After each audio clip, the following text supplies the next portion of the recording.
Shalom e bem-vindos à Via Rápida Israel, uma frase do hebreu que significa amarás a Israel. Esperamos que vocês fiquem conosco porque nosso professor Dr. Baruch vai compartilhar um estudo expositivo da Bíblia. Dr. Baruch é professor titular no Instituto Zera Avraham, com sede em Israel. Ainda que todas as aulas no Instituto são dadas em hebraico, o Dr. Baruch fica feliz em compartilhar este estudo semanal com dublagem em português. Para mais informações sobre nosso trabalho em Israel, visite nosso site amarasaisrael.org.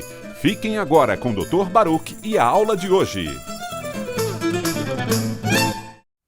The Apostle Paul had a testimony. O apóstolo Paulo teve um testemunho que falou sobre duas coisas. Primeiro, a fidelidade de Paulo. Ele recebeu a fidelidade de Deus. E essa fidelidade foi demonstrada em sua vida por meio de seu comportamento, por meio de suas palavras. E então, a segunda coisa que podemos ter certeza é que quando nos agimos com fé, seremos rejeitados por este mundo. E Paulo vai nos ensinar que isso ainda vai piorar. E nós vimos isso em nosso estudo antes mesmo deste mesmo capítulo. As coisas vão piorar e não melhorar nos últimos dias. Portanto, perseverança, paciência, ser alguém que está disposto a sofrer por muito tempo. Todas essas são características de um verdadeiro crente. E Paulo quer que o jovem Timóteo conheça essa verdade e a ponha em prática em sua vida para que ele também tenha um testemunho que agrade a Deus. Obviamente, nós estamos fazendo esse estudo hoje para que nós também possamos viver de forma que seja agradável ao nosso Senhor e Salvador. De forma que honremos seu nome e que demonstremos nosso relacionamento de aliança com Ele, já que nós recebemos o Espírito Santo. E através dele, grandes coisas podemos fazer. E o que seria? Louvá-lo em todos os momentos. Nosso louvor, nossa adoração, nossa ação de graças a Deus. Todas essas coisas não dependem do que passamos. Na verdade, a vitória é, do ponto de vista humano, quando não há razão para louvar a Deus. Mas continuamos a louvar a Deus, com alegria, porque sabemos que essas coisas podem ser dolorosas e podem nos machucar tanto emocional quanto fisicamente. Essas coisas que provavelmente podem estar faltando neste mundo. Nós sabemos que tudo isso é temporário. Tudo isso chegará ao fim. Portanto, vamos enfatizar o que se segue, que é uma experiência do reino. Dito isso, pegue sua Bíblia e olhe comigo em 2 Timóteo capítulo 3. Repetindo, 2 Timóteo capítulo 3. Agora, lembre-se que Paulo disse neste capítulo que, com certeza, nos últimos dias, tempos perigosos virão. Por isso, ele continua a instruir Timóteo sobre o que ele precisa saber e como ele precisa agir. Então, vamos continuar de onde paramos na semana passada, no versículo 10. 2 Timóteo capítulo 3, versículo 10. Ele começa elogiando Timóteo, porque Timóteo faz algo sábio, que é, veja o versículo 10. Mas você, o que ele diz é contraditório com relação a muitas outras pessoas. E nós veremos isso na próxima semana. Assim, eram contrários aos que desistem de sua fidelidade, desistem de sua obediência. Timóteo não agiu assim. Diz aqui, mas você seguiu de perto meu ensino, ou instrução, ou doutrina. Como você quiser traduzir esta palavra que tem a ver com a revelação que Paulo ensinou a Timóteo, e outros sobre o que ele recebeu pessoalmente do Messias. Precisamos entender uma coisa. Quando você recebe, aceita o Evangelho, essa experiência vai te confirmar isso. Mas que experiência? De salvação. Você terá isso confirmado interiormente pelo ministério do Espírito Santo. Por exemplo, quando você, como crente, começa a fazer coisas que para muitas pessoas, elas não esperam nem um minuto, simplesmente evoluem para a injustiça. Mas como crente, não é fácil para nós. Nós temos convicção. E o Espírito Santo de Deus comprova que isso não é correto. O Espírito de Deus, e podemos dizer que ele encoraja nossa consciência para que possamos julgar corretamente e perceber que este não é o caminho de um discípulo, de um servo de Deus. Essas coisas são proibidas. Quando olhamos para o judaísmo, um curso fundamental, há coisas que são proibidas e há coisas que são permitidas. As que são permitidas significa que são de acordo com a vontade de Deus. O que é proibido é contra a vontade de Deus. Portanto, quando o Espírito de Deus está em você, você vai querer obedecer à sua vontade. E você vai ter certeza de que você pertence a Ele. É por isso que um verdadeiro crente simplesmente não se desvia de sua fé. E nós veremos que nos últimos dias, especialmente quando entrarmos no capítulo 4 desta segunda epístola a Timóteo, veremos que algumas pessoas, por causa dos cuidados deste mundo, pois elas não entenderam a profissão de fé que fizeram, irão se afastar. Mas não um verdadeiro discípulo, não alguém que recebeu a fé de Deus, que acreditou nele e na sua verdade. Olhe novamente para o versículo 10. Ele diz: mas você seguiu de perto meu ensino. Depois temos uma série de outras coisas que ele seguiu de Paulo. É Paulo dizendo: Timóteo, você seguiu minhas orientações, meu procedimento, minha conduta, o meu propósito, a minha fé, sendo paciente, amoroso e perseverante.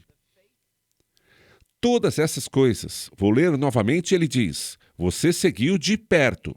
Ele diz: minhas orientações, conduta, propósito, fé, paciência, amor e perseverança. Todas essas coisas, façam uma lista de todas essas coisas, pois elas são necessárias para caminharmos de maneira agradável. Nós precisamos ser pessoas que seguem de perto a doutrina bíblica. Paulo diz: a minha doutrina, a minha instrução, porque ele a recebeu. Ele sabia que não estava falando como um simples homem, mas como veremos mais tarde, ele estava falando por inspiração do Espírito. Então, todas essas coisas, olhe novamente, ele diz: você seguiu minhas instruções e também a minha conduta. Veja, essas duas coisas andam juntas. Quando você abraça a doutrina correta, isso vai impactar seu modo de agir. Quando você se comporta adequadamente, Deus dá discernimento do seu propósito. Portanto, você entenderá seu propósito, dará respostas a ele. E isso demonstra o que Paulo diz, a fé. E quando você tiver fé, estará disposto a esperar. Porque você percebe uma coisa, que não há outras opções. Agora pense assim, se você precisa chegar a um lugar e se há apenas um ônibus para pegar, você vai esperar por esse ônibus. Por quê? Não existem outras opções. Não há nada que você possa fazer. Esta é a sua única opção. E quando você entende a fé bíblica, você vai esperar em Deus e a sua provisão. Porque você percebe que se Deus não estiver presente nessa situação, se Ele não fizer parte dela, então a coisa não vai acabar bem. Não é a vontade dele. Ou seja, Ele faz parte da sua vontade. Prosseguindo diz, não seja só paciente, mas também amoroso e persistente, perseverante. Olhe agora o versículo 11. Quando você demonstra essas coisas, e acho que todos concordam, todas essas coisas são boas. Nós precisamos de uma doutrina correta. Precisamos ser pessoas com paciência, pessoas que agem, que pegam essa doutrina e a praticam em suas vidas, para que tenhamos um comportamento piedoso, que demonstremos amor, fé e perseverança. Todas essas coisas são boas, adequadas, mas o que elas produzem em nossas vidas? Bem, Paulo quer que Timóteo saiba. É isso que você pode esperar ao demonstrar essas coisas. E tudo isso está certo, está adequado. Nós devemos assim fazer. Ele diz: você sabe pelo que mais você vai passar? Continuando, vamos para o versículo 11. Perseguições, sofrimentos. E ele diz: coisas que me aconteceram em Antioquia, em Icônio e Listra. Depois diz: entretanto, sabemos que ele diz que muitas perseguições eu sofri, ou seja, que ele teve que suportar. Depois, olhe para o final desse versículo. E de todas, ele enfatiza, e de todas o Senhor me livrou. Vou continuar explicando sem pressa, porque quando olhamos esse versículo, descobrimos que Deus é fiel, Ele é confiável, ou seja, é prudente se tornar dependente dele, porque Paulo diz: e de todas, de tudo isso, o Senhor me. Preste atenção, ele fala o Senhor. Não diz, nós veremos outras vezes nesse versículo que Paulo vai dizer apenas Messias e Yeshua, e vai se referir a Deus, o Pai. Mas aqui está se referindo ao Messias, pelo termo Senhor. Por quê? Nós recebemos os benefícios da fé em Yeshua, quando nossa vida manifesta que o reconhecemos, não apenas como nosso mestre, não apenas como nosso Salvador, mas como nosso Senhor. Isso nos dá um contexto a esta passagem. E qual é? Um contexto de submissão. Essa é uma das coisas que Paulo está ensinando a Timóteo, que você vai sofrer, você será perseguido, você será colocado em situações desconfortáveis. Porém, saiba que ao demonstrar sua fé, ao mostrar que Yeshua é o Senhor de sua vida, que você é seu servo, você pode esperar que, de todas essas coisas, do obstáculo do inimigo, você pode esperar que o Senhor, que Ele o livrará, como fez com Paulo. É o que Paulo diz, que o Senhor me livrou. Versículo 12. Mas também, isso não tem a ver somente com Paulo, que Paulo é incomum, que Paulo é algum tipo de exceção à regra. Olhe, por favor, de novo, no versículo 12, ele diz: mas também a todos que desejam. Nós temos que entender isso de forma pessoal. E faça a si mesmo uma pergunta. Será que este versículo, o versículo 12, realmente fala comigo no sentido de que eu faço parte desse versículo que diz: mas todos que desejam. Você deseja aquilo que este versículo fala? Está escrito que todos que desejam viver. Como? Piedosamente. Viver de forma piedosa. Quando ouvimos a palavra piedosa, muitas vezes ela tem conotação negativa, mas não deveria. O que esta palavra faz é falar, e é por isso que muitas vezes é traduzida como piedade, mas fala do caráter de Deus sendo manifestado. Manifestado em todos os aspectos da vida de alguém, não apenas raramente, não apenas em um dia da semana, não apenas se você estiver neste determinado grupo de pessoas, mas sempre. Então, olhe novamente, está escrito: mas também todos que desejam viver uma vida piedosa. E como é isso? No Messias. Agora, observe. Anteriormente diz o Senhor, mas aqui estamos falando no Messias e Yeshua. E por que o termo no Messias e Yeshua? Bem, como eu disse várias vezes, quando esta palavra no Messias em Yeshua quando ela aparece, está falando sobre estar em um relacionamento da nova aliança com Deus através do Messias Yeshua. Nessa nova aliança. E essa nova aliança é uma aliança de perdão, é uma aliança de mudança, é uma aliança de promessas, é uma aliança onde Deus escreve suas leis, seus mandamentos em nossos corações, para que possamos pensar de acordo com a justiça. Então, olhe novamente o versículo 12.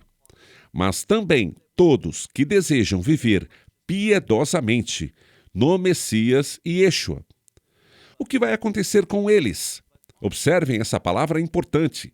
Todos, não há exceções. Todos que desejam viver de maneira piedosa. O que eles podem esperar? Eles serão perseguidos. Sim, eles serão. E especialmente uma das maneiras que sabemos que estamos nos aproximando dos últimos dias é que em todo o mundo há mais evidências de perseguição. Essa perseguição pode vir de várias maneiras. Por exemplo, há lugares que, se por exemplo você falar com um estilo de vida que Deus chama de abominação, e eu estou falando sobre homossexualidade. Se você falar contra isso, há lugares que vão retirar a sua aula, o seu ensinamento. Eles não vão deixar que você entre na rede de contatos deles de forma mais leve, mas mesmo assim, em forma de censura e perseguição. Isso está acontecendo cada vez mais em lugares diferentes. Também há pessoas em muitos países que dizem: eu sou um seguidor de Yeshua. Isso também te levará à prisão, onde será torturado até certo ponto. E em terceiro lugar, você pode simplesmente ser condenado à morte por causa de sua fé.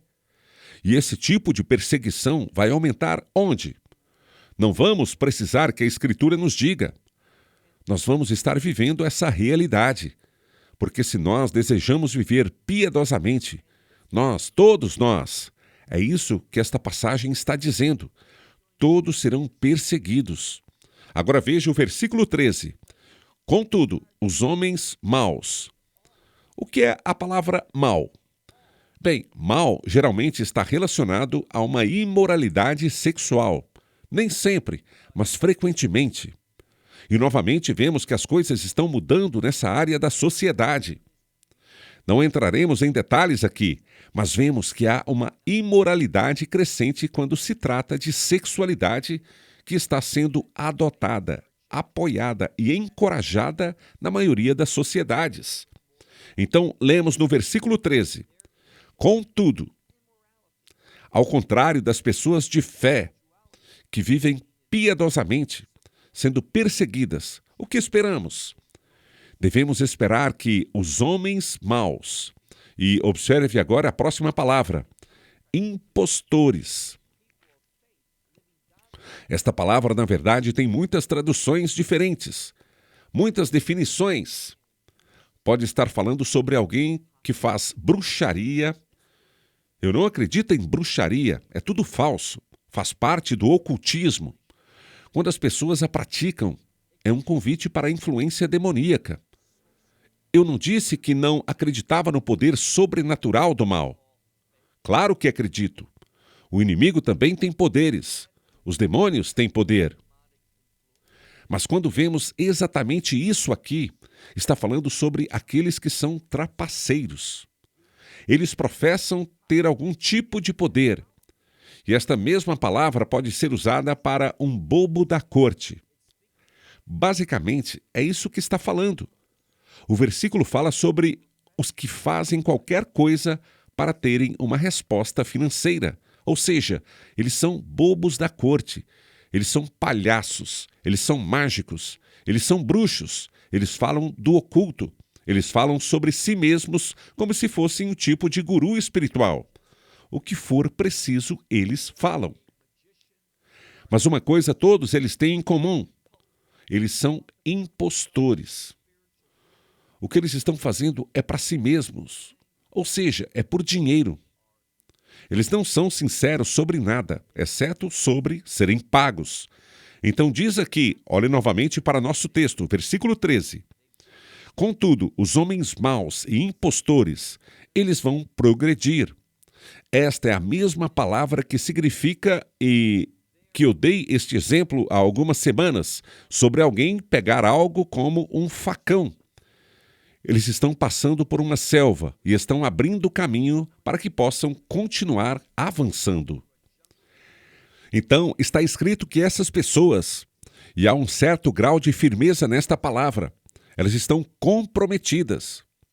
Infelizmente, muitas vezes, os incrédulos e os que pertencem a um inimigo, os que estão sob influência demoníaca, eles às vezes estão mais comprometidos com o mal do que nós com a vontade de Deus. Isso é vergonhoso. Mas é o que as Escrituras nos dizem que, mais uma vez, vai contra essa falsa teologia de que vamos tornar o mundo um lugar melhor. Que as coisas vão melhorar à medida que o fim dos tempos vai chegando. Não vemos isso escrito nas Escrituras. Esta teologia de domínio é do inimigo.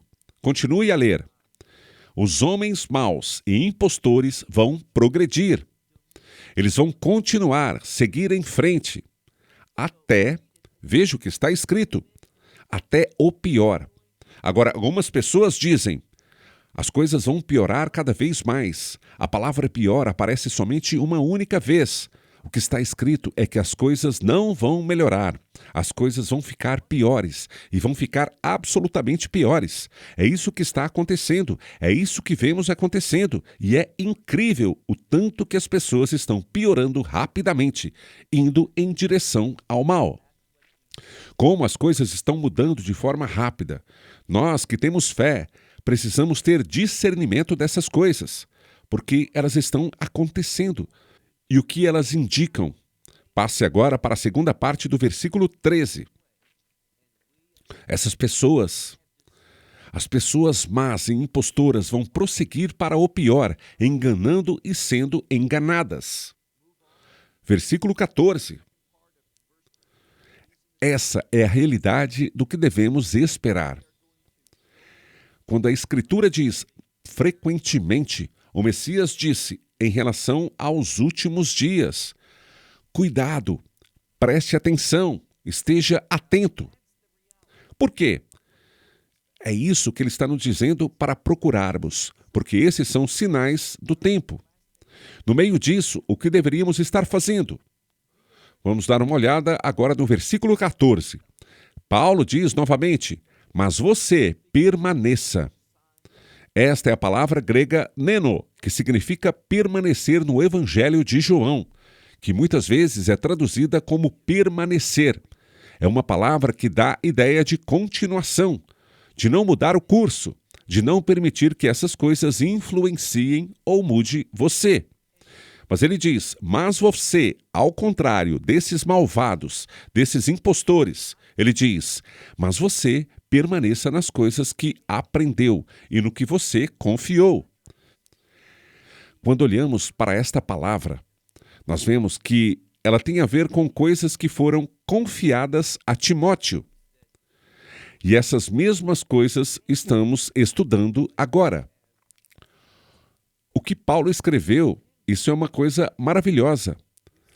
Paulo morreu há mais de 1900 anos. Mas ele ainda tem influência sobre mim, sobre você e todos os crentes, porque ele foi submisso à vontade de Deus. E Deus ainda está usando seus escritos para causar um grande impacto sobre as pessoas. Paulo diz, então, a Timóteo, mas você permaneça no que aprendeu e no que você confiou sabendo. Agora preste atenção. Sabendo de quem você aprendeu. Quem ensinou essas coisas para você? Vou repetir, Paulo não está agindo por orgulho, ele está simplesmente agindo com confiança, segurança de que o que ele está partilhando não vem dele mesmo. Paulo não está dizendo, eu sou tão sábio, eu sou tão inteligente. Fui eu que descobriu essas coisas e sou eu que está ensinando isso. Paulo nunca concordaria com essa afirmação. O que ele está dizendo? Ele está certo de que recebeu essas coisas de Deus, de que são verdades do céu. Portanto, ele está advertindo Timóteo para que você permaneça comprometido com essas coisas. Versículo 15. Agora, como podemos resumir ou generalizar o que Paulo estava ensinando? Veja o próximo versículo, versículo 15. E que desde a infância... Então ele diz, Timóteo, desde sua infância, os escritos sagrados você conhece. Eu acho que isso é muito importante, então ouça com atenção. É muito importante. Nós veremos nos próximos 2 versículos que há uma ênfase nas Escrituras, na Palavra de Deus. E se sua vida não é baseada na Palavra de Deus, por favor, entenda isso no amor. Você está se comportando de forma muito tola. Se você tomar decisões com base em como você entende, sem considerar a revelação de Deus, com base em sua lógica, sua inteligência, ou até com base em conselhos de outros que têm um ponto de vista secular, você está tomando decisões insensatas. Sabemos simplesmente que um discípulo é alguém que está aprendendo. Aprendendo o quê? Olhe novamente para o versículo 15, que diz, e que desde a infância, o que devemos estar aprendendo? As Escrituras Sagradas, as coisas que são capazes de tornar você sábio para a salvação. Eu me lembro que estava falando num determinado lugar. Não foi em Israel, nem nos Estados Unidos. Foi em outro país da Ásia. Mas eu me lembro de ter recebido uma pergunta sobre esse versículo. Era uma pergunta legítima, muito boa. A pergunta era, Timóteo está salvo? Sim, ele está salvo. Ele está sendo usado por Deus. Ele é um discípulo fiel. Paulo reconhece tudo isso. Aí ele fala, eu não entendo uma coisa. Eu vejo que as Escrituras são fundamentais para a verdade, para compreenderem o plano e o propósito de Deus, dizia esse senhor. Eu entendo tudo isso, mas não entendo por que ele diz que eles são capazes de torná-lo sábio. E continua, eu entendo isso, mas para a salvação? Ele diz, ele já foi salvo. Ele está falando pessoalmente com Timóteo. Isso não faz parte do seu passado? A questão é, por que usar o termo salvação se alguém já foi salvo? Como as Escrituras vão torná-lo sábio para a salvação se você já foi salvo? Aqui está o que precisamos saber. A palavra salvação, muitas vezes, as pessoas apenas identificam, entendem, que ela fala em termos de ter seus pecados perdoados, tendo certeza de que você estará no reino de Deus, que você será justificado. Paulo não está usando esse termo salvação dessa forma. Paulo está usando a salvação como sinônimo de vitória. O que ele está dizendo é, claro que Timóteo foi salvo anos antes, mas Paulo está dizendo a ele que as Escrituras Sagradas são as coisas que ensinam e são capazes de tornar alguém sábio. Ele está falando com Timóteo. Você é sábio. E isso é verdadeiro para você e para mim, para torná-lo sábio para a vitória. Isto é, a salvação é um termo muito significativo, que é multifacetado. Há diferentes aplicações. Aqui ele está dizendo que você pode viver uma vida vitoriosa. Ele não está simplesmente falando sobre ser salvo. As Escrituras são fundamentais para nos ensinar o Evangelho sobre como ser salvo, mas muito mais. Então ele diz, os Escritos Sagrados você conhece. São as coisas que são capazes de torná-lo sábio para a salvação. Veja só, pela fé no Messias Yeshua. Torná-lo sábio para a vitória. Mas a base de tudo, é isso que ele está dizendo no final do versículo 15. A base de tudo é o Messias Yeshua. Se você não está firme sobre a sua verdade, se você não está sendo conduzido pelo seu espírito, se você não está fazendo a sua vontade, se sua vida não está escondida nele, então você está caminhando para o fracasso. Entenda, este uso do termo salvação é o contrário do conceito de ser um fracasso. Ele está falando sobre viver uma vida vitoriosa em meio a perseguições, a tribulações, a todo tipo de ataques do inimigo. Olhe agora para o versículo 16. Muitos dizem, eu certamente concordo com eles, que este versículo, 2 Timóteo, capítulo 3, versículo 16, é provavelmente o versículo mais conhecido e mais significativo desta epístola, um dos versículos mais significativos de toda a Bíblia. Vamos traduzi-lo, e então faremos algumas declarações a respeito do versículo 16. Ele diz aqui, toda a Escritura. E depois vem a palavra, Deus soprou. Se você olhar para o versículo 16, literalmente é o termo, a palavra fio, que representa Theos, Deus, e a palavra penustos, que significa respirar, soprar. É a mesma palavra que espírito, pois o espírito, um vento. Quando Deus fala, nós vemos que aquele espírito se move. Vamos ler o versículo 16. Toda a Escritura. O que tem ela? Deus soprou. Ou seja, nós podemos pensar de outras formas. Na verdade, algumas Bíblias foram traduzidas assim, e não estou de forma alguma contestando a conclusão, mas literalmente é Deus soprou, o que significa que é inspirada por Deus. Então toda a Escritura é inspirada por Deus. Fiquei sabendo recentemente, alguém me enviou um vídeo de uma pessoa ensinando sobre o nascimento do Messias, o ano e a data. Basicamente, o que ele disse foi, sabe, a Bíblia fala sobre coisas de grandes dimensões, a Bíblia não se prende a detalhes. Meu Deus, isso é falso. Os detalhes são muito importantes. Você não fica preso. É aqui que está o ponto central. É por isso que precisamos ter o máximo respeito e não tratar a palavra de Deus casualmente, porque toda a Escritura foi Deus que soprou. Observe o que mais Paulo diz, e também é digna de instrução. Esse é o mesmo conceito de doutrina, ou seja, a verdade na qual você baseia sua vida. Baseie sua vida na verdade das Escrituras. Repetindo, toda a Escritura é inspirada por Deus e proveitosa para a doutrina para.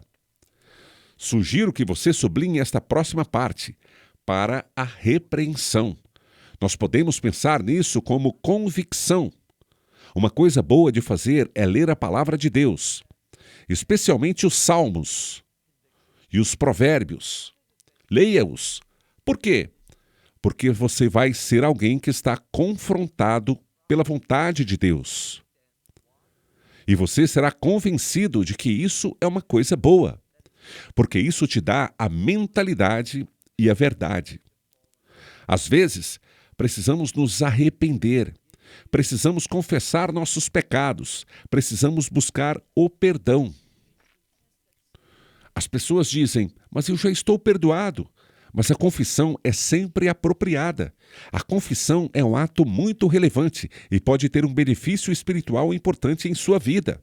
Então, a Escritura é toda dada por inspiração, é digna de doutrina, de repreensão. E veja o que vem a seguir, correção. Então, essas coisas andam juntas. Antes de tudo, eu preciso estar convencido para ver que as coisas precisam ser endireitadas, corrigidas em minha vida. Desta forma, primeiro vem a convicção. E, infelizmente, hoje vemos que muitas pessoas não querem ouvir mensagens e ensinamentos que fazem com que as pessoas estejam convictas. Este é um grande erro. Nós precisamos ouvir isso. Por isso, toda a Escritura é inspirada por Deus, proveitosa, digna, benéfica para a doutrina, para a repreensão, correção, para instrução. Veja só, para instrução na justiça. Literalmente está escrito a justiça, porque assim fica enfático. Nos ensina que esse é o objetivo. A Escritura, quando nós a praticamos em nossa vida, sim, nós encontramos o Evangelho, sim, encontramos a salvação no sentido mais completo, mas veja só, a Escritura é proveitosa para muitas coisas. Olha o que diz aqui no final do versículo 16. É para o propósito da justiça. Este é o sinal da fé de alguém. As pessoas não apenas são declaradas justos pela fé, o que é maravilhoso. É verdade, nós somos declarados justos por Deus por causa da fé no Messias, porque recebemos a sua obra. Essa é uma justiça declarativa da qual os teólogos falam e a Escritura também concorda com isso, mas também há uma justiça de desempenho que é muito importante para Deus. Algumas pessoas dizem: você de novo com essa história de legalismo. Não é legalismo, é a base da nossa fé. É isso, somos salvos pela graça, somos justificados pela fé, não pelas obras da lei. Então Deus começa pela fé e sua graça. Ele começa a me regenerar, ou seja, Ele começa essa mudança em minha vida. E o sinal dessa mudança é a justiça. São ações justas. E por que eu quero enfatizar isso? Porque a Escritura enfatiza. Mas preste atenção em outra coisa. Está escrito que é para instrução na justiça. Ou seja, a definição de justiça de Deus. Vamos agora para nosso último versículo, versículo 17. Para que o homem de Deus. Repetindo, homem aqui quer dizer ser humano. De forma alguma, esse termo exclui mulheres dessa verdade. A Escritura é aplicada igualmente a todas as pessoas, homens e mulheres, judeus e gentios, tanto faz. A verdade é para a humanidade. Então ele diz, para que o homem de Deus seja. Se você praticar a palavra de Deus, vai se tornar realidade. Que seja. Observe o que ele diz, completo. Esta é uma palavra que, se você estudá-la bem, o termo completo significa ser levado à plenitude do objetivo. Vou repetir, significa que alguém tem uma meta, um propósito, um plano. E quando esse plano se concretiza, se cumpre, ele se cumpre com perfeição. É o que está dizendo aqui. Vamos lá, para que o homem de Deus, como? Pela palavra de Deus. Existe poder na palavra de Deus para nos mudar. Como? Olhe este último versículo. Para que o homem de Deus seja completo. Com que propósito? Observe o que diz. Para toda boa obra. É para isso que somos chamados a praticar boas ações. Somos salvos pelas boas ações? Não, não somos, mas somos chamados a praticar boas ações. E não só isso. Olhe toda a passagem, versículo 17. Para que o homem de Deus. Literalmente, o versículo diz, para que o homem de Deus seja completo. E nós traduzimos como perfeito. Que nós alcancemos o objetivo de Deus para a vida. Que estejamos preparados para toda boa obra. E depois eu mencionei, estando preparados, estando completamente preparados. Observe uma coisa aqui. Quando você olha para o termo estando preparados, temos uma melhor tradução. Para que todo homem de Deus seja completo para toda obra, tendo sido preparado. Então, como filho de Deus pela fé no Messias e Yeshua, eu fui preparado para as boas obras. Agora quero encerrar e vamos conversar sobre este termo um pouco mais, que é a palavra usada para estar preparado. O termo está no tempo verbal perfeito, que significa que começou no passado, continua hoje e Deus não vai mudar. Isso vai continuar no futuro. Neste caso, até que sejamos aperfeiçoados e que recebamos os novos corpos, os corpos do reino. Isso é relevante e verdadeiro. Então, nós fomos completamente preparados para as boas obras. Mas veja, o verbo foi, no original, se encontra na voz passiva, ou seja, não é algo que nós mesmos fazemos. Deixe-me sair e trabalhar muito. Deixe-me sair e comprar as coisas para as quais estou totalmente preparado para fazer essas boas obras. Não, isso tem a ver com o que nós conseguimos, ou seja, é Deus que nos dá, e nós nos tornamos seus recebedores. E como eu disse anteriormente, a base de tudo isso é a palavra de Deus que nos leva à intimidade com o nosso Salvador. Somente pela palavra você pode ser salvo e entrar nessa aliança, e estar em aliança com o Messias. E essa aliança é selada pelo dom de seu Espírito Santo. Este é o processo. E se você não iniciou esse processo dizendo ao nosso Pai Celestial: Senhor, eu sou um pecador, eu falhei com você, não fiz a sua vontade de forma perfeita e preciso de sua misericórdia, da sua graça, do seu perdão. Eu creio que é somente pelo que o Messias fez naquele madeiro, quando ele entregou sua vida, que derramou seu sangue para que meus pecados possam ser pagos e redimidos eternamente. Eu aceito essa obra. E acredito que ele não só morreu, mas também que ele ressuscitou dos mortos. Testemunhando essa vitória, a salvação, esta novidade de vida que eu tenho pela fé nele. Quando você disser essas coisas, você pode ter certeza de que Deus vai agir em você, que Ele vai te edificar, que Ele vai te transformar, que Ele vai te preparar para toda boa obra. Vou então encerrando por aqui. Até a próxima semana, quando entraremos no último capítulo de 2 Timóteo, capítulo 4. Até lá então, que Deus te abençoe. Shalom, desde Israel. For until then, may God bless you, and shalom from Israel. Esperamos que você tenha desfrutado da aula de hoje e que possa compartilhá-la com outros. Te convidamos a participar e nos acompanhar a cada semana, a esta hora e por este canal, em mais um episódio de Amarás a Israel. Para mais informações em português, visite amarasaisrael.org, onde encontrará muitos outros estudos realizados pelo Dr. Baruch. Até a próxima semana. Que Deus, nosso Messias e Yeshua, nosso Senhor Jesus Cristo, te abençoe durante a sua caminhada com Ele. Shalom, desde Israel.